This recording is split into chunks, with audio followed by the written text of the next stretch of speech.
The Swords in the Darkness and the Watchers on the Wall. The men of the Night's Watch have protected the Seven Kingdoms' northernmost border for over 8,000 years.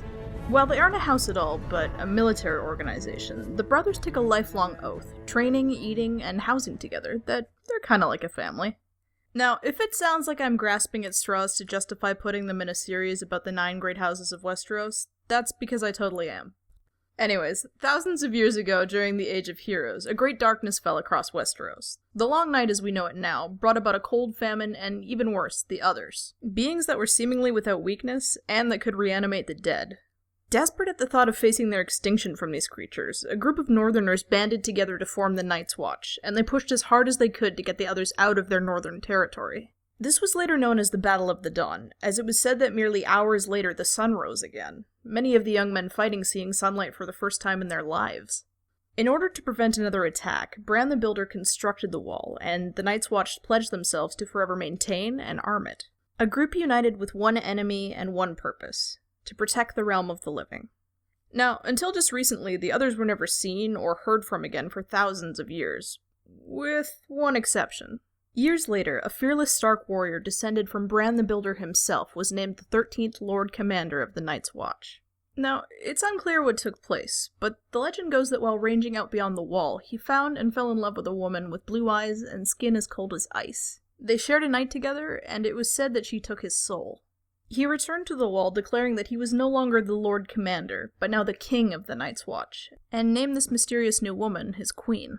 He ruled the wall cruelly, making sacrifices to the Others out of any Northerners or wildlings he could find. This went on for 13 years, until Joramun, the king beyond the wall, and the corrupted Night's King's own brother, the king in the north, worked together to put him down. To keep the reputation of the Night's Watch untarnished, a new Lord Commander was quickly instated, and all records of the 13th Lord Commander were destroyed.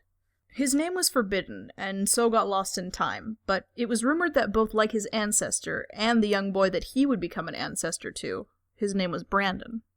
As their thanks from the king in the north, the wildlings were just thrown back over the wall, and so they became even more resentful of those at the Night's Watch, and with no Others around, it soon became that they were the enemy that the Night's Watch fought back from the wall day in and day out. Slowly, the next few thousand years became more and more unkind to the Night's Watch, and eventually the heroic organization that once staved off the end of the world became simple watchdogs whose only task was to snarl at primitive raiders whenever they got too close, even having to take in criminals to secure its meager ranks. When it comes to its membership nowadays, here's how the system works. Let's say you've just been recruited. If you're someone who had a trade before you came, or just seemed to have a strong back for lifting, you'll be sent to the Builders, responsible for maintaining the garrisons and the Watch's most vital defense, the wall itself. They're also in charge of gathering any materials needed to do so. This also includes the blacksmiths who have the task of crafting swords and armor for every man in the Watch. If you have any military or martial talent, or just prove yourself to be a competent enough rider, you'll be sent to the Rangers, the force responsible for directly confronting wildlings and patrolling beyond the wall. And if you don't fall into either of the aforementioned categories, you'll be sent to the Stewards. And while the Stewards might seem like the Hufflepuffs of the orders, i.e. the least exciting one that you might not want to be in, they actually have the most important jobs of all.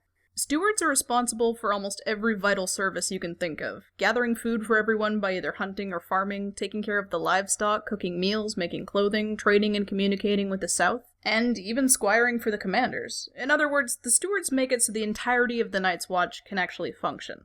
Depending on your order, you'll either answer to the First Ranger, First Builder, or Lord Steward, and they in turn follow the orders of the Garrison Commanders and the Head Lord Commander himself. Now, as for my favorite and least favorite Night's Watch characters, it's hard to decide with all the awesome minor characters like Pip, Gren, and Ed, but I have to go with Donald Moy. I'll be mentioning him in a top 10 video at some point, but seriously look this guy up. He's probably the most badass character you've either never heard of or just don't remember. And my least favorite character would have to be Janos Slynt, because... come on. So, this concludes what I originally set out to do with surveying the Seven Kingdoms. But I do want to come back every once in a while and do some of the minor houses, as well as the maesters of Old Town and the free cities. So, let me know in the comments what you'd be interested in seeing. Also, please like the video if you enjoyed it, and subscribe to the channel if you want to see more. I'm Danzie, and I'll see you next time.